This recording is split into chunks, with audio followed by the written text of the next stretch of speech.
Alors, on avait évoqué l'idée voilà, de prendre un peu de liberté dans le MOOC. Et donc, c'est la première fois que nous avons proposé cette rubrique. Et c'est Charles qui a décidé de la prendre Tout en à fait. charge. Alors, tu vas nous parler des jeux vidéo, mais avec un angle d'approche plutôt pédagogique. Exactement, Gaëtan. En fait, voilà, le monde du jeu vidéo est véritablement depuis 30 ans, il est en essor. C'est la plus grosse industrie de divertissement au monde et depuis Pong et Space Invader, il a véritablement envahi nos foyers. Mais, contrairement à cela, et en parallèle, justement, le jeu vidéo est rentré aussi en classe. Donc le jeu vidéo s'invite en classe et qu'est-ce qu'il peut apporter? Quel dynamisme peut-il apporter? Quelles sont les plus-values vis-à-vis de la pédagogie? Et surtout, quel ludo et logiciel pouvons-nous utiliser en 2016, surtout pour être à la page et pas être en retard par rapport à nos étudiants. Ce serait vraiment un peu dommage d'être en retard. Donc on va faire un petit état des lieux, justement, de ce monde qui est en pleine création et il y a plein d'imagination fertile vis-à-vis de ce sujet-là. Alors, l'atout numéro un pour l'enseignant, c'est la motivation de l'élève. Mais pourquoi? Tout simplement parce que l'élève est engagé et en terrain connu. L'étudiant, il est constamment envahi de jeux vidéo à la maison.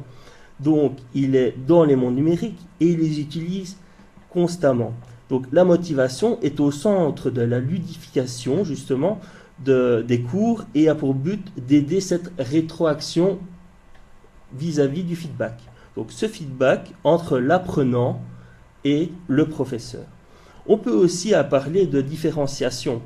Dans ce cas, l'élève apprend à son rythme, seul ou en groupe, et permet d'assimiler plus aisément la matière. L'apprenant devient véritablement, par ce médium, un acteur d'apprentissage, comme un jeu de rôle où chaque aventurier évolue dans sa propre aventure. Alors, on peut dire aussi que le professeur doit travailler en amont vis-à-vis justement de cette recherche. Il doit utiliser et construire des séquences d'apprentissage avec le jeu vidéo comme support et comme élément développant d'outils d'usage créatif et porteur de changement dans ses propres conceptions pédagogiques.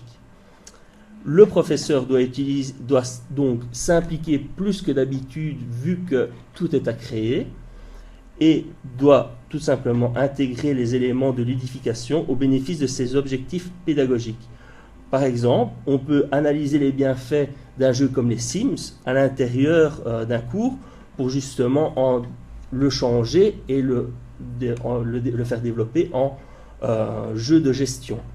Il y a énormément de logiciels ludo-éducatifs. Réalisons un petit état des lieux, des nouveautés indispensables dans cette catégorie. Citons tout d'abord Minecraft. Minecraft, c'est un énorme jeu. Il a été créé par Markus Persens et Jens Bergersten. Et ce qui est intéressant avec ce jeu, c'est qu'on peut justement créer des mondes en 3D. Ces mondes en 3D, ils peuvent évoluer au fur et à mesure du temps et être justement, tout simplement être aidé à des cours d'architecture rudimentaires ou des cours de volume de fractions en mathématiques. Donc, il reste au professeur et au pédagogue à insérer Minecraft justement dans cet outil, dans le dispositif pédagogique. Alors, il vient de sortir en version ludo-éducative, ce qui peut être super intéressant vis-à-vis de l'enseignement. Et les licences ne coûtent pas trop cher vis-à-vis de ce jeu-là. Alors, on peut aussi citer certains serious games. Alors, c'est quoi un serious game? Tout simplement, c'est un jeu sérieux dans lequel on a le but d'apprendre vis-à-vis de l'utilisateur. Et ça permet d'accroître les connaissances et principalement dans un sujet particulier. Donc, on peut justement voir qu'il y a un gain supérieur qui a été analysé dans une méta-analyse justement de Wouters en 2013 et principalement justement au niveau de la rétention d'informations des apprenants. Alors, on peut citer j'en ai sélectionné deux principalement. Donc le Serious Game Game Puzzle Museum, qui permet d'aller à la découverte des œuvres d'art avec divers types d'activités comme des puzzles d'œuvres célèbres. Donc ces puzzles permettent aux apprenants d'améliorer leur observation, leur organisation, leur logique et leur mémoire. Et aussi, on peut citer Game Block Booster, qui aide les élèves à développer leurs compétences, comme par exemple la prise de notes, la mémorisation, la planification des tâches, et tout ça au niveau des étudiants. Ce Serious Game a été justement développé par la Haute École de Province de Liège pour aider leurs étudiants justement dans la vie à l'école.